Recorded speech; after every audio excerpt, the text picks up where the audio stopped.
What the You know what? No intro. What's cracking, everybody? Welcome to KrakenRnR for a game that the Kraken absolutely should have won, but of course don't. Kraken lineup's about the same as it's been for the last couple of games. Outside of Lauzon was out, Susi was in, but honestly, it shouldn't have mattered who the heck the Kraken put out on the ice. They should have been able to easily handle a winless 0-10-1 Arizona Coyotes team who was on the second day of a back-to-back, while the Kraken came into this one off of a win and having a day's rest. But instead, the Kraken go ahead and play their worst game of the year, or certainly worst two periods of the year, and yes, I'm including that Philadelphia game because while that may have looked worse, it was at least against a good team. And no, I'm not wearing the jersey. I honestly couldn't be bothered to put it on. It just felt dirty. The game got off to a great start for the Kraken. Right off the faceoff, the puck gets behind Arizona's net, and 15 seconds in, it's Eberle who brings it from the back of the net to the front and then back into the back, this time on the inside, and it's already 1-0 Kraken. Then off the ensuing faceoff, it does end up in Seattle's end, but quickly the puck gets to Gord on a partial breakaway, and he buries it to make it 2-0 Kraken less than a minute into the game. Actually 59 seconds, but that does count as less than a minute. So already it's 2-0 Kraken, and they've chased the starting goaltender in the Melka. So yeah, things are going just about the way we expected. I mean, obviously you don't expect to chase a goaltender in the first minute of a game, even in a matchup as lopsided as this one should have been, but still, it's the start the Kraken need. The problem is the next 59 minutes of play. And it doesn't take Arizona long to get on the board, as 34 seconds after that second goal for Seattle, they get their first shot on goal, and wouldn't you know it, it goes in past Grubauer. So we are now a minute and a half into the game, and there's been 3 shots on goal total and 3 goals in the game, with no evidence whatsoever of a single goaltender present. The difference being that Grubauer stays in for Seattle, while Arizona makes the change to Wedgwood. And as it would turn out, that would pretty much be the difference in the game the rest of the way. Somehow though, even after that start, we somehow make it to the halfway point of the first period without any more scoring. Up until the Coyotes make a very Coyotes play to this point in the season, when they try to get the puck away from the boards behind their net, but end up passing it right in front of the net to a wide open Nathan Bastian, who says thank you very much and puts in the unassisted goal, and Seattle is now up 3-1. And really, throughout the first period, the Coyotes looked like the Coyotes, sloppy at both ends of the ice, and especially on the offensive end, can't get anything set up to take advantage of potential scoring opportunities. The problem for Seattle is that they also look like the Coyotes, playing just as sloppily, and while they do have 3 goals, it's hard to say that they were really anything more than opportunistic to this point. It's also fair to point out that throughout the first period, there were plenty of times that a penalty definitely could have gotten called on either team, but as if the refs knew that both power plays were pretty much useless, they decided to go ahead and let the boys play, up until right at the end of the first period. Traded penalties do have the second period starting at 4-on-4. The second period starts, even at 4-on-4 play, with more of the same of what we saw in the first, with neither team showing any interest of taking control of this game.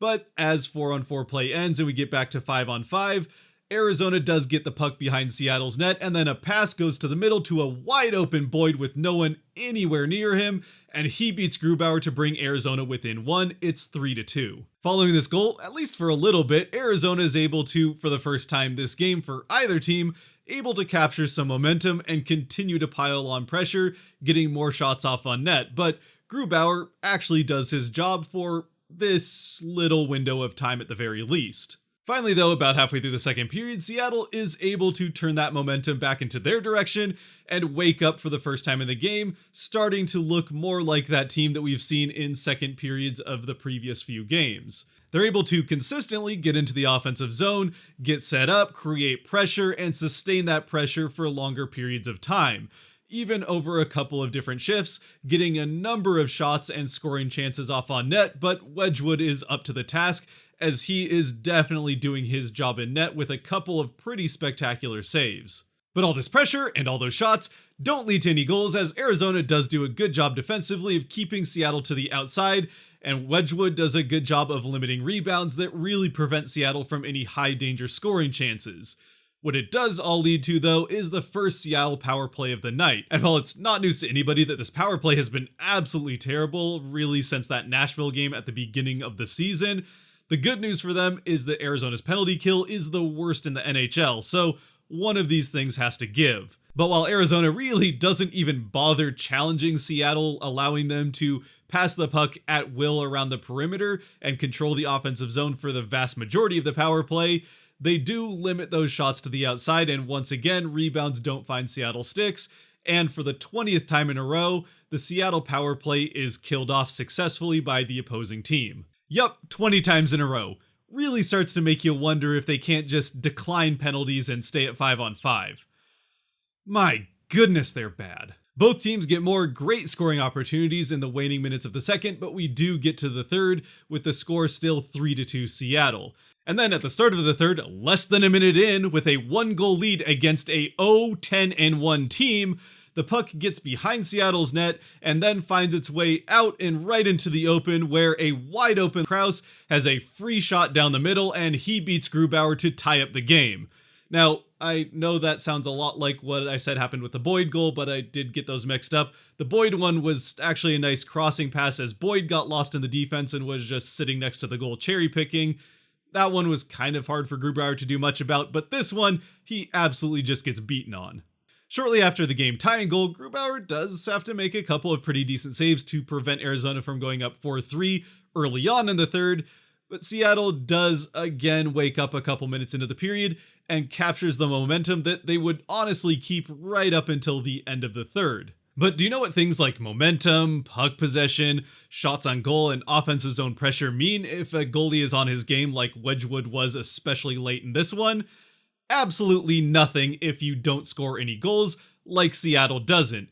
Even with their second power play of the game, they can't get on the board against, again, the worst penalty kill unit in the game. But even on the other side of that second failed Seattle power play of the night, once again against the 32nd ranked penalty kill unit in the league, and now the 21st power play that's failed in a row for the Kraken, they do again maintain the momentum and maintain that pressure in the offensive zone, but Wedgwood continues to, I guess you could say, stand on his head a bit, right up until Arizona finally gets their first power play of the night. But the good news for Seattle here is that one of the only 2 power play units that have been more useless than theirs coming into the night is this Arizona Coyote power play. And for the Kraken, their penalty kill has been one of the most consistent bright spots of this team, and one of the best penalty killing units in the entire league up till this point in the season. But you know what all of that matters for if you have a goaltender who really isn't doing his job very well at all? Absolutely nothing, as 30 seconds into the power play, Kessel takes a shot on net and it of course gets past Grubauer, and just like that, the Coyotes have a 4-3 lead. And coming off of this goal, it's as if Seattle realizes that, oh crap, we could actually lose this game, and they start laying on the pressure even heavier and harder than before, getting shot after shot on goal in a short period of time, and actually getting some high quality scoring chances in high danger areas.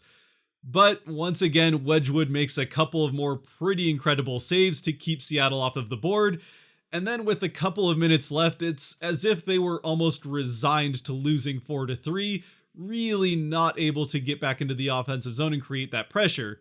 Eventually, an Arizona icing gets them back there. They do win a faceoff, which is becoming a rare thing for them, and they're able to get set back up in the offensive zone, and with a minute and a half left, this is when Haxtell finally pulls Grubauer.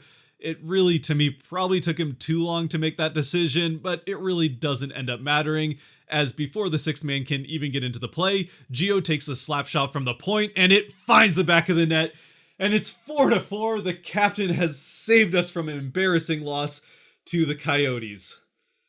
Oh, thank goodness. I mean, at least we'll get to overtime, right? Wrong, because 13 seconds after the ensuing faceoff, the very first Arizona Coyotes shot finds its way past Grubauer, who might as well have just stayed on the bench for all it mattered, and the Coyotes go up 5-4, where it would stay as the remaining minute or so of the game would basically entirely have the puck pinned up against the boards, and the Kraken lose to the Coyotes, handing them their first win of the season in their 12th game on a second game of a back-to-back. I mean, where do you even start with this one?